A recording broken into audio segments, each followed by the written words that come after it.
ఏంట్రా ఏమైంది ఇంతగా ఆలోచిస్తున్నావు? ఏమున్నాయిరా ఎప్పుడు నా సమస్యలే.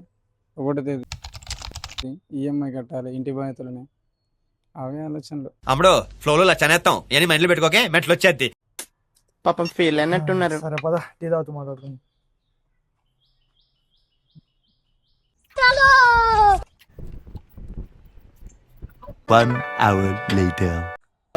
యువర్ థింక్ అరే మర్చిపోయాను. అరే 100 ఉంటే డబ్బులు ఇరా. దేనికిరా? అమ్మ కూరగాయలు తేమని 100 రూపాయలు డబ్బులు ఇచ్చింది, దాంతోనే కాఫీ తాగినాం. ఇప్పుడు లేదని ఇంటికి వెళ్తే మిడత కొడుతుంది. అర్రే నా దగ్గర క్యాష్ లేదే. ఆగు ఒక నిమిషం.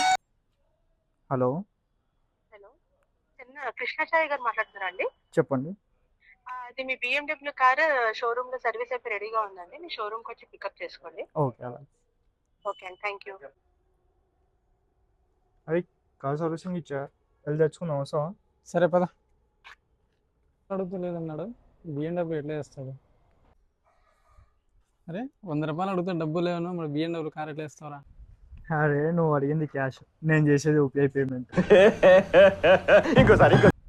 అరే నువ్వు అడిగింది క్యాష్, నేను చేసేది యూపీఐ పేమెంట్. నేను మరీ అంత ఎదవలా కనపడుతున్నారా? ఓ మాదిరిగా కూడా కనపడలేదా?